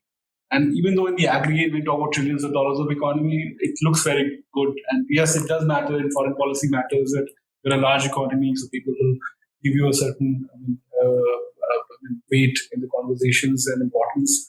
But as far as the human welfare of Indians is concerned, we're still at the beginning of the journey. As a low middle income country, we have a long way to go in terms of improving the welfare and well-being of our people, at least in the material aspects. And if you look at the data on material well-being, forget about spiritual and social aspects for a moment. They are very important. They are very important to me. But if you look at material well-being, pretty much every variable you can look at very highly correlates with per capita income. Pretty much there's no single important variable material well-being that doesn't very strongly correlate with per capita income. So I focus only on say growth. Economic growth is very important. Everything else is there, and there are important questions to be had about inequality, that. But unless and until you get economic growth going, which we did for a very long time, and if you look at the last decade or so, even before the pandemic hit India's economy had been slowing down quite significantly. The year before the pandemic, growth was about 4%, which is very poor for a country that is catching up. We are not at the productivity frontier. We are catching up with countries that are rich, and we should be able to grow rapidly. Then the pandemic hit, and we've recovered. Fortunately, we've recovered quickly, and it's been a little better than I had expected in terms of recovery, and we've now basically gone back to the pre-pandemic level. The question is, where do we go from here? So my own reading is that when you see 4 or 5 years of consistent decline in growth before the pandemic, you need to think about what are the factors that were driving that decline in growth. Have those factors gone away suddenly? Because you do have a post-pandemic recovery, but is that an illusion that you are seeing, that you had a huge decline for 1 year and you're now recovering from there? And recovery gives you these very interesting year-on-year numbers, right, of growth, which look very impressive. But have those factors gone away? So you mentioned factor market issues. Have the issues in India's land markets, labor markets gone away? Yes, I agree that to some extent informality, low state capacity, state looking the other way, deal making addresses some of the problems. But those problems don't go away permanently. And if you want to make long-term investments, you need to solve the policy problems in these domains. And we have solved in some areas, as I discussed earlier, also in bankruptcy, very important exit, giving a sound, easy exit problem. But I work on financial sector, banking sector reforms have been stalled for many decades now, many years now. We have done very well on equity markets, but our bond markets are not very well functioning. Our land markets, our labor markets have a lot of problems. Our business laws are full of very unreasonable criminalization provisions and all of that. So that's one part of the puzzle. Those things have to change, and they'll have to change. I'm not saying they have to change all at the same time, but we have to see what the binding constraints are. Like in labor market, there are some more important issues than others. In land market, there are some more important issues than others. In banking and other areas, there are some more issues. So we'll address those and then move forward and then change maybe more a decade from now or co-evolve along with as the economy goes along. So that's one. The other thing that I worry about, and I write about it all the time, is the way in which state interacts with capital in the enforcement of regulations and laws. So, and those involve a broad range of regulatory laws and tax laws and all that exist in India. And I worry that over the last decade or so, this relationship has become quite hostile. So I've done work on tax disputes, I've done work on anti-corruption enforcement and all, where I worry that a lot of reasonable economic activities are being criminalized or seen as suspiciously by the state. And that doesn't make for a happy environment in which to make long-term investments. You could get some. I will look at aggregates, because newspapers report this one firm invested in such and such state. It looks very good, but in the aggregate, it doesn't really mean that much. Aggregate numbers of investments in India in the last 10 years have declined very significantly. Private investment has declined quite substantially, and it's not picked up for a decade. And that's something I worry about. And I see, as my hypothesis, and reasonable persons can disagree because the same facts can be reconciled with different narratives. My own narrative is these reforms have kind of slowed down, and the other is the state-capital relations across a number of regulatory and tax enforcement domains have become worse, and we need to restore them to some extent. I talk a lot to businesses. They talk about how easy it has become for state to come after businesses and harass them on making unreasonable demands. So I'll share one statistic with you, which I wrote about also, is that in the tax disputes that happen, in the OECD countries, on an average, 70% of the cases are won by the government. Most of the disputes, go through the appeal process, and 70% of the time government wins. In India, government only wins 13% of the time. 13. Most of the dispute loses, but still it makes the claims, it goes into dispute, trillions of rupees are getting stuck, and all that has increased very substantially in the last 1 decade. So there is a agenda of formal reform of policies, building state capacity, implement reasonable laws, and then there is an agenda of actually signaling to the private capital that the implementation of the laws and regulations will be reasonable and keeping in view of what the realities of the business in India are. And I think that these both have to go hand in hand. Otherwise, we can't go too long for informality driving our growth. Because at some point of time, we need to build formal institutions. We have to have some kind of a respect for the rule of law. A lot of growth in India happens simply because the bad laws are not implemented. And when they are implemented, we see all these kind of problems.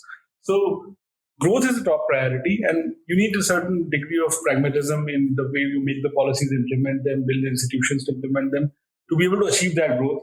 And there's one country that you can learn from a lot is China.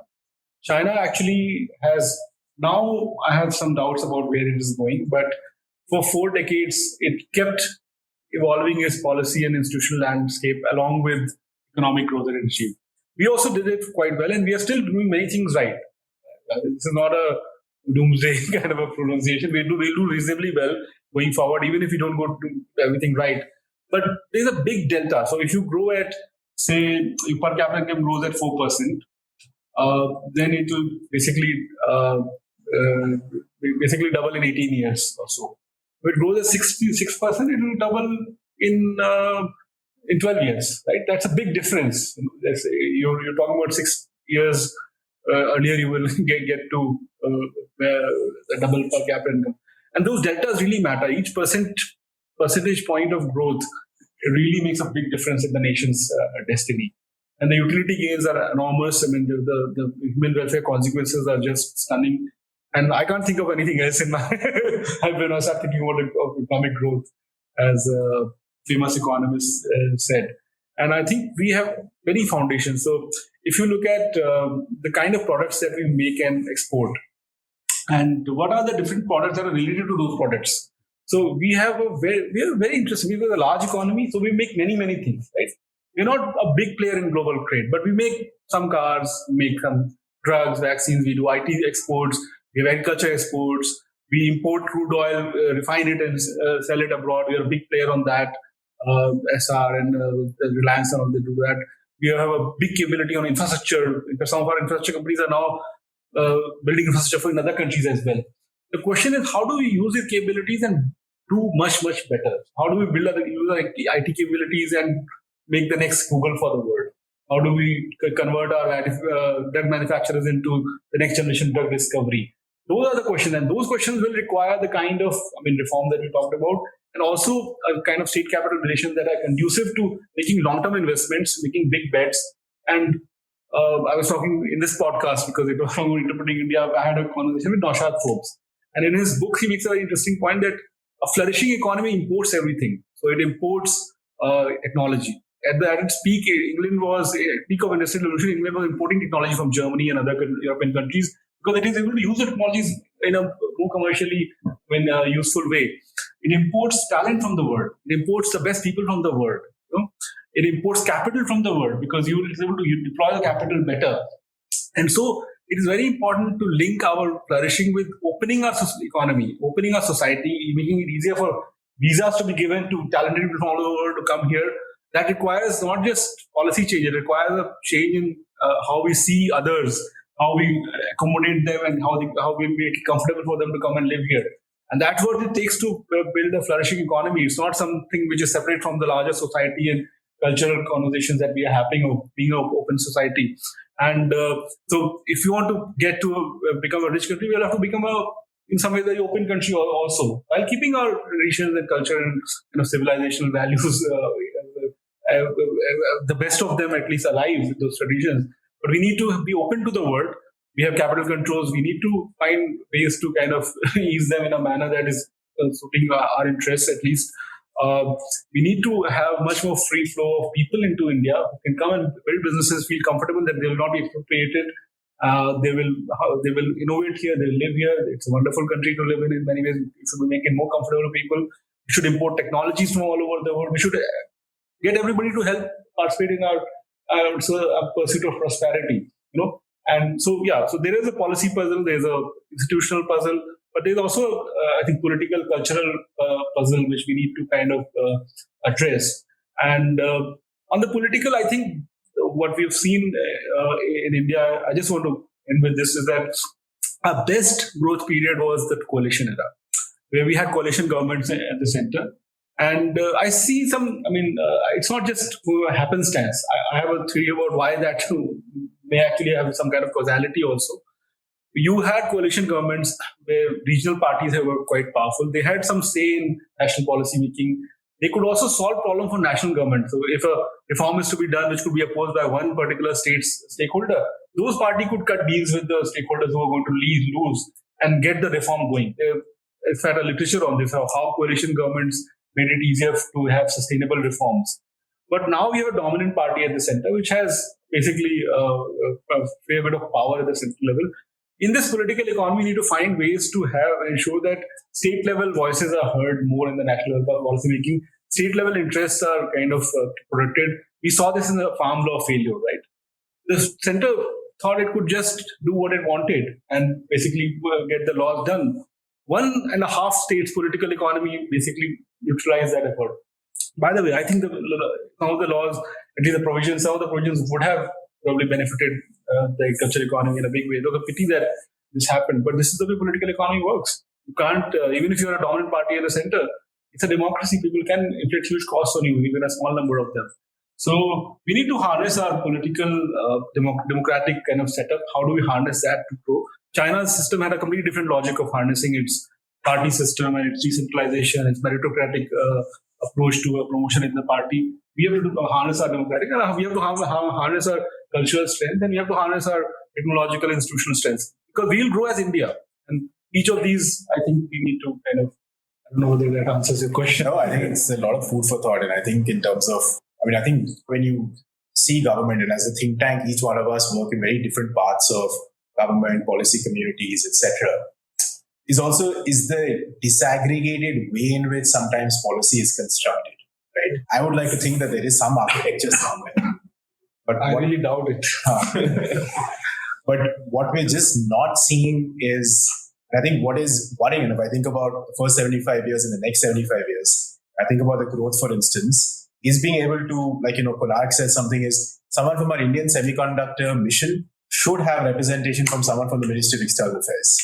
Right? That binding, for instance, is just a microscopic example. And I just hope that, we are able to get that coordinated, because what you're talking about, I think, is the larger vision. I would like to think of even the political leadership of growth right now. But how we unpack that, and perhaps that's the role that think tanks can sometimes play, is not just figuring out the ideas puzzle, but also figuring out the administrative kind of puzzle in administrative languages. I don't know. So, yeah, and more emergent ways. Like it's not like somebody has to design an architecture, but let it emerge. Let what works actually emerge and be used up, and don't stop it from emerging. Yeah. Like if you see a flow of 10,000 entrepreneurs applying for visas to India to live long term and build businesses here, then see that as a good thing. Don't put ideological burdens onto it. And so I think there are many things that can emerge without having a top-down plan, because you know that it's working and you're allowing it to have work, and then architecture emerges out of it. So yeah, that's all for the 75th episode of Interpreting India. Thank you, dear listeners, for joining us today.